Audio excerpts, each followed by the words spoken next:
자, 안녕하세요. 롱가입니다. 댓글로 꽤 재미있는 질문이 올라왔습니다. 롱가님, 식후 30분 정도 걷기를 하면 한 달에 3kg를 감량할 수 있다는 영상을 봤습니다. 정말 30분 걷기만 해도 한 달에 3kg가 빠지나요? 어떻게 그게 가능한 거예요? 자, 우선 실제로 식후 걷기를 30분 정도 했을 때 한 달에 3kg를 감량했다라는 실험이 있습니다. 그러니까 아예 근거가 없는 이야기는 아니죠. 이게 가능한 이유는 식후 걷기가 혈당을 억제하는 효과가 있기 때문입니다. 최근 다이어트에서 주로 나오는 이야기가 혈당과 인슐린에 대한 이야기죠. 간단하게 정리를 좀 해보면 우리가 음식을 먹으면 혈당이 높아지고 혈당이 높아지면 이 혈당을 낮추기 위해서 인슐린이라는 호르몬이 나오는데 이 인슐린은 체지방을 늘리는 효과가 있기 때문에 혈당이 많이 높아져서 인슐린이 많이 분비되면 살이 찌고 반대로 혈당이 많이 높아지지 않도록 하면 다이어트가 된다는 겁니다.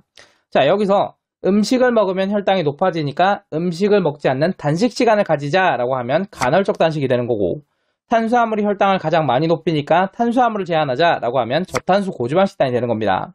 인슐린이 분비되더라도 체지방으로 저장될 지방이 없으면 체지방이 늘어나지 않는다. 그러니까 지방을 제한하자라고 하면 고탄수 저지방 식단이 되는 거고요. 식후 걷기는 음식을 먹어서 높아지는 혈당을 걷기로 억제를 하는 방식이에요. 자, 물체가 움직이기 위해서는 에너지가 필요하죠. 사람이 걷기 위해서도 당연히 에너지가 필요한데 식후 걷기를 하게 되면 걷기에 필요한 에너지로 혈액 속에 있는 포도당을 사용하게 되고 혈액 속에 있는 포도당을 에너지로 사용하면 혈당이 낮아지게 됩니다. 걷기로 혈당이 낮아지게 되면 혈당을 낮추는 일을 하는 인슐린이 많이 분비될 필요가 없고 인슐린이 많이 분비되지 않으면 다이어트 효과가 생기는 거죠. 그러면 식후 걷기 말고 달리기나 웨이트 같은 걸 하는 건 어때요? 에너지를 더 많이 소모하니까 다이어트 효과가 더 큰 거 아닐까요? 아니요, 그렇진 않습니다. 우리가 음식을 먹으면 우리의 몸은 그 음식을 소화 흡수하는 데 초점이 맞춰지게 됩니다. 혈액이 소화기관으로 몰려서 소화에 집중을 하게 되고 부교감 신경계가 활성화되죠. 간단하게 말해서 소화에 집중하면서 활동량이 줄어드는 건데 이것 때문에 음식을 먹은 다음에는 움직이기 싫고 식곤증으로 졸리기도 합니다. 자, 그런데 격렬한 운동을 하는 거는 이거랑 반대되는 일을 하는 거야. 근육을 많이 사용해야 되기 때문에 근육으로 혈액을 몰아야 되고 몸을 깨우는 교감신경계를 활성화시켜야 돼요. 자, 그래서 음식을 먹은 다음에 바로 격한 운동을 하게 되면 소화가 방해를 받게 되는 거죠. 자, 실제로 쥐에게 음식을 먹이고 바로 격한 운동을 시킨 다음에 해부를 했더니 위에 음식물이 제대로 소화되지 않고 그대로 남아있다는 결과가 나오기도 했습니다. 자, 그러니까 밥을 먹은 다음에 격한 운동을 하면 소화는 소화대로 방해를 받고 음식이 소화되지 않고 위에 남아있으니까 위액의 분비가 많아지면서 속은 더부룩하고 쓴물이 올라와서 운동은 운동대로 방해가 받습니다. 식사와 운동이 모두 좋지가 않은 거죠.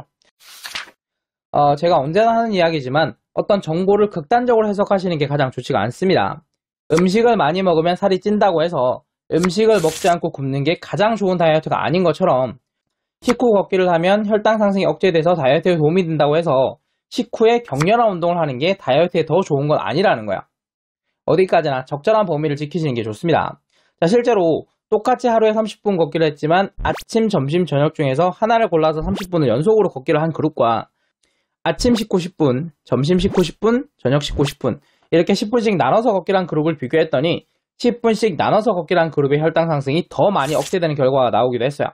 자, 그러니까 식후에 가만히 있지 말고 몸을 움직이는 게 중요하다는 거죠. 다이어트를 하고 싶은데 식단을 하기도 어렵고 운동을 하기도 어렵다면 식후 30분 정도를 투자해서 걷기를 해보세요. 단순히 그것만으로도 다이어트를 할 수가 있습니다. 자, 이번 영상이 도움되셨다면 구독과 좋아요 부탁드리고 저는 다음 영상으로 다시 돌아오겠습니다. 감사합니다.